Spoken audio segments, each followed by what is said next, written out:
Og vi ønsker nå å fremme et vedtak om omsorgsovertakelse. Om omsorgsovertakelse? Ja.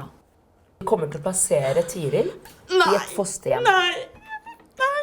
Hvis barnevernet forteller at de vil fremme en omsorgsovertakelsessak, så bør man ta kontakt med en advokat som har god erfaring med barnevernssaker.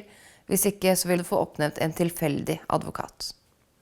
Når barnevernet har bestemt seg for at de skal starte en omsorgsovertakelsessak, så vil de sende begjæringen om omsorgsovertakelse til barnevern- og helsenemnda. Og det utløser da umiddelbart en rett til advokat. Det er advokaten som får dokumentene. Og så tar advokaten kontakt med deg og forteller deg hva som står i den, og du får en kopi, og man kan gå igjennom den sammen. Når man får begjæringen om omsorgsovertakelse av advokaten, så er det lurt å bruke litt tid på å gå ordentlig gjennom. Man får mer klarhet i hva saken handler om når man leser begjæringen. Og det kan være dokumentasjon som de selv har innhentet, for eksempel fra fastlege, fra helsestasjonen, eller fra skolen eller barnehagen. Eller det kan være bekymringsmeldinger som har kommet inn også, som de mener dokumenterer det som er deres oppfatning av saken da. Ta så hør på det her da. Familien har en kaotisk livssituasjon hvor mor strever med misbruk og psykisk sykdom. Barnevernet mener at mor ikke har evnen til å ta vare på barnet sitt på en tilfredsstillende måte. Advokaten skriver da et tilsvar, og i det tilsvaret så skal det komme frem hvordan man stiller seg til det barnevernet mener er riktig.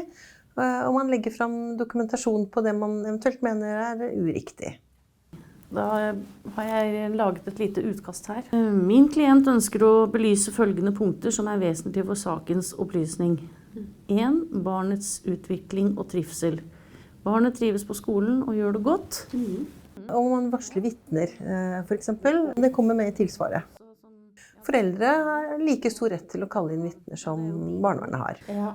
Det er viktig at advokaten snakker med vitnene på forhånd, sånn at vitnene er forberedt på hva de kan forvente å få spørsmål om. Har du hatt noen bekymring angående tidligere? Føler du at du har hatt noen grunn til det før denne saken kom opp? Etter mitt syn så er det alltid til hjelp at foreldrene tenker igjennom hva de mener er gode spørsmål til vitnene. Og de gode spørsmålene, det er det som får fram det som er synspunktet til foreldrene da. Husk at det er du som kjenner saken aller best.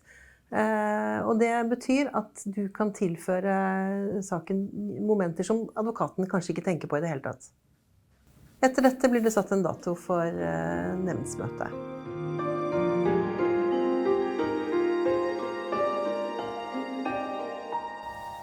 Når man skal ha møte i nemnda, der man skal legge fram vitner og dokumentasjon og bevis og sånn, så er det ganske likt sånn som det er i en rettssak. Men nemnda er et forvaltningsorgan, sånn at det er ikke egentlig en rettslig prosess, men den er veldig lik, og den reguleres av mye av det samme lovgivningen også. Når man kommer til nemnda, så har du rett til å forklare deg muntlig. Og det bør du gjøre. Det er jo veldig viktig at man får høre hva som er saken slik som du ser den. Og der har jeg hatt flere samtaler. Det er flere måter å gjøre det på. Man kan forberede en slags fri forklaring på forhånd selv, så man er helt sikker på at man får sagt det man har på hjertet. Eller hvis man synes det er vanskelig, så kan advokaten stille spørsmål. Og da er det fint å være forberedt, at man på forhånd er blitt litt enige om hva man skal spørre om. Deretter er det barnevernets advokat som kan stille deg spørsmål. Og så til slutt så er det nemndas medlemmer som får stille deg spørsmål. Og når alle har stilt spørsmål, så er du ferdig med din jobb den dagen.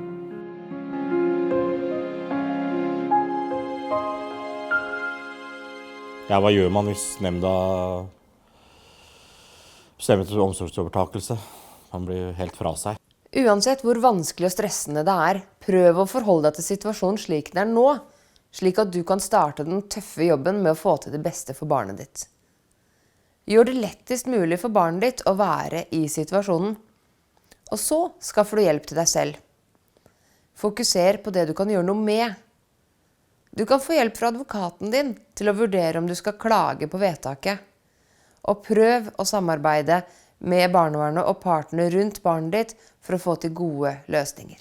Det tar så lang tid, det går så tregt. Vi må Vi må få fortgang i det her, for jeg skal ha ungene hjem. De skal jo ikke være der de er.